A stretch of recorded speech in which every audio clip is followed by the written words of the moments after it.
This video is not intended to encourage or glorify any kind of drug use. The sole purpose of these videos is to educate you on the dangers of what these substances can do to you. Please do not do any of the acts mentioned in this video. I repeat, do not do any of the acts mentioned in this video.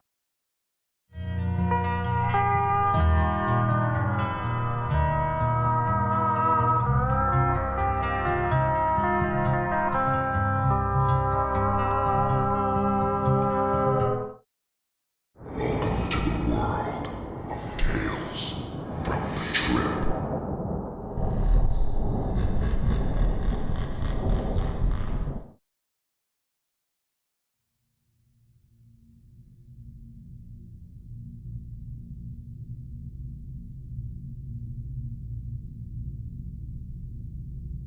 I would like to preface this report with a cautionary statement. OPCE is a very powerful drug. It can and will tear you to shreds with no remorse if you do not treat it with respect. The amount of OPCE ingested in the events detailed in this report was almost certainly too much for me and overshot the whole threshold substantially. I would not recommend such a large dose, especially for a first-time use. The story begins with me alone in my room, doing some important assignments to cap off the evening. I have been quite busy in the days leading up to this experience, and the ennui of sitting and working in my room for a week straight was finally getting to me. I decided to take OPCE in an attempt to relax and add something interesting to my week. My previous experience with dissociatives include the use of HOPCP, 3-MeO-PCE, DXM, and nitrous. I had no significant dissociative tolerance at the time of taking the substance. I ingested 10 milligrams of OPCE in water on a full stomach. It has that classic aryl cyclohexylamine taste, like petrochemicals and rubber. It also has a unique bitterness that lingers on the front of the tongue, a characteristic which distinguishes it from other compounds in its family. It goes down easily. The first effects of the drug become apparent. My skin begins to feel slightly rubbery, and there is the unusual feeling that my viscera are slightly too small for my bodily cavity. There is a small inkling of headspace change, but it is hard to characterize at this time. 43 minutes in, and so it begins. My pattern of thoughts is becoming more and more associative and divergent by the minute. I am typing up an assignment and ideas are flowing left and right. The weight of the air on my skin is unmistakable, and everything feels dense and thick like a vitreous pudding which is about to set. An hour and 2 minutes in. I cannot stand to sit still anymore, so I decide to do some chores. As I'm folding the laundry, I begin talking to myself, in a whisper to avoid disturbing any of my roommates, as it feels better to speak than hold my burgeoning thoughts in my head. I feel so adept at speaking, and a smug satisfaction rushes over me with every quip I make. The wordplay is absolutely filthy. I realize that I probably look like a lunatic whispering to myself alone in my room, but at this point I'm on enough dissociatives that I don't really care. Folding the laundry proves to be a little difficult, but still entirely possible. I am floppy, and my joints are too heavy and too light at the same time. Every movement is miscalculated, causing me to make broad, poorly controlled motions in the syrupy air. It seems OPCE is quite impairing physically compared to its other dissociative cousins. Seeing that my body is reacting quite well to the substance, I am in a good mood and experiencing little body load. I decide to take another 15 milligrams. This puts the dose up to what has generally been established to be hold territory, 25 milligrams. Besides, I feel unconquerable and decide then and there that I need more intrigue in my life. Down the hatch it goes. The gulp is an awkward, greasy one, and I can feel all the machinations of my throat guiding the liquid into my stomach. I continue to happily fold laundry, my mind buzzing like a hive of restless bees.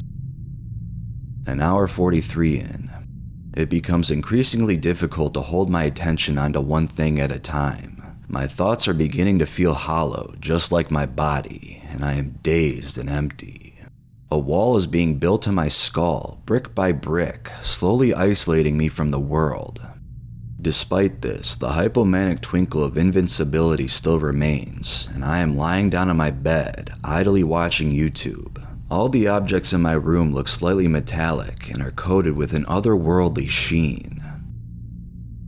My lips are beginning to numb. For me, this is often a sign that the dissociation is beginning to manifest itself fully, and that a hole is imminent.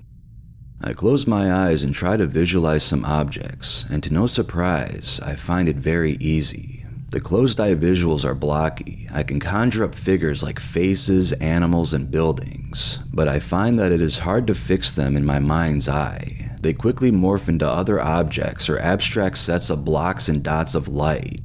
This is very interesting and somewhat pleasant, so I spend several minutes doing this before realizing that my original intention was to turn off the lights and lie down. I get up and flip the switch with some difficulty and lie down in my bed, patiently watching visions dance about under my eyelids. Although I feel incredibly faded and numb, I did not get the hole I was expecting, and so I decide to get up again and try writing something in my journal.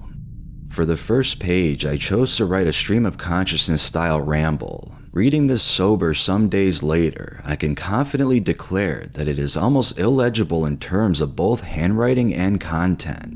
At the time, however, it was very profound to me. I also wrote an entire page of flowing word association, which was admittedly quite interesting to pick apart when sober. I decide to redose 7.5 milligrams of OPCE, bringing the total up to 32.5 milligrams. In retrospect, this was a gratuitous dose and definitely did more harm than good. I was lulled into a false sense of security by the slow come-up time of oral administration. After dosing, I continue scribbling into my notebook. As the entire world collapses and breaks under its own weight, I am trying to capture my burning love for my partner on paper. My mind is an F1 car on fire. All the components are breaking down, and yet I am racing at 1,000 miles an hour in my hollow body, scratching vigorously into the page. I feel irritated by my fingers, which are numb and heavy, and refuse to listen to the command of my brain. If only they could keep up. As I am writing, I take my eyes off the page for a moment. The room, brightly lit in yellow, is frankly terrifying. It is simultaneously too small and too big, chopped up and broken and incoherent. I cannot bear to look at it any longer, so I get up to turn off the lights. This was almost impossible. I had to grip the walls and move in large, bounding robotic steps. Balance was only understandable in terms of pivots. I could not stand straight. I had to swing about the corners of the walls to which I was holding onto for dear life. With the lights off, I lay down in bed. My tinnitus, which is normally a thin, quiet background noise, is now deafening. I decide with the last few moments of operable time left in my body to play some music, specifically the album Seraphim by How to Disappear Completely. It is a calm, empty drone and is probably some of the only music that would not be too overwhelming to listen to at this time. As I turn the music on, I sink deeper and deeper into nothing as the destruction of my body becomes complete. For the remainder of this report, I was much too impaired to even understand time, let alone report it. It began with my soul getting ripped out of my body. Unlike other dissociative holes, this was forceful and carried with it a great gravity. I was ascending and descending at once, my body a lifeless shed skin dissolving in the torrent. Experiences and sensations became observerless. The boundary between seeing and being something became non-existent. I became a formless energy vibrating in spaces infinitely large, yet so infinitesimally small. I was pulsating like the electrons in an atom, liquid and restless. From these formless spaces sprouted realms, each with different laws, gravities, and presences. I encased within me entire universes, ablating in the frigid, blaring wind of oblivion. After witnessing eternities of change, I was pulled out of myself and into deep space. Among the twinkling stars, a great black monolith of planetary proportions drifted by peacefully in the dark. It encompassed perfection and totality, glistening with the reflections of the entire cosmos. It was a godly entity, and though it did not speak, I understood that it was sanctified and gazed in awe. Suddenly, there was another change in gravity. I was pulled frantically downward, squashed under a great and disorienting force. After I had recovered, I saw the suffering, the end of days. A formless Guernica bathed in the lighthouse glow of a lifeless sun. My sails had been worn so thin in the bitter dissociative gale, I could not construct any sorrow. I accepted my endless suffering. I accepted death and repented for my sins. My stay in this realm lasted for a very long time. The next transition in space is very hard to describe in terms of normal language. This formless hell, which I both was witnessing and being at the same time, opened to encase myself. I became the room in which I was huddled in the corner of, in human form. I could see myself alone, begging for mercy, and I as the room began to rock back and forth to try and break my human self out of the prison of myself. This rocking then became perceptible to my actual human form, which I discovered tentatively was rocking back and forth gently on my bed. I now had a tenuous connection to the real world. Unfortunately, I had no recollection of who or where I was.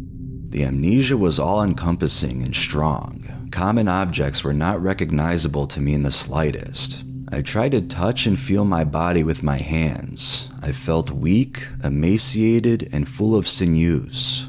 My body was strewn out on the bed like a human specimen on an alien dissection table, ready to be butchered. My heart was pounding, and I was somewhat sweaty. Later, when I was more able, I stumbled to measure my heart rate and found that it was at 120 beats per minute. OPCE definitely raised my heart rate greatly. My resting is 60 beats per minute and had a substantial but not ridiculous body load. As the night went on, I tried to sleep in this dissociative half-consciousness. I awoke several times in the night, amnesia still in full effect. Each time I woke up, I was born in a different person, all equally naked and confused. All of these distinct people lived and died in those short stretches of time that night. I was eroded to nothing. The next morning, I awoke in a dissociate haze. My vision was off, not quite double vision, but certainly not normal by any means. I had a hard time focusing on distant objects for the first few hours of the day. Moments after waking up, I realized I had a long, mandatory online seminar to attend for one of my courses. These awkward 3 hours where I remembered how to be a person again were oddly soul-crushing and alienating.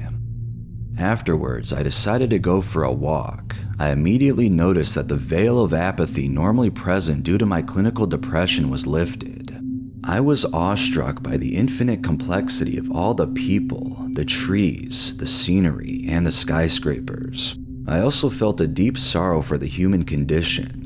I was able to feel a greater depth and breadth of emotion, and when I returned home, I cried a single heavy tear. OPCE definitely has the fabled antidepressant dissociative afterglow. Retrospectively, I would not classify this experience as being psychologically harmful, nor entirely negative, despite the tone of this report. It was certainly jarring, and at times utterly terrifying. But after a few days of ordinary peaceful life and idle contemplation, I was back on my feet again. I will, however, be forever humbled by what I have seen. Such a violent deconstruction of the body, reality, and the mind is something that can never be forgotten. It will stick with me until I am dead, and probably then some too. In summary, OPCE is quite an interesting dissociative. It possesses highly manic properties, even more so than its brother 3-MeO-PCE, at least in my case, when taken at lower doses, but leads to annihilating stationary holes at high doses. At low doses, I could definitely see this being used in a social setting. The tachycardia, although somewhat concerning, never reached truly heart-popping levels. Even at 120 beats per minute, it's not as though I was able to move to raise it more anyways. Other manifestations of body load were mild and benign. In my opinion, this drug has great intrinsic value for both recreational and psychonautic exploration. I would definitely take OPCE again, just not at such heroic doses.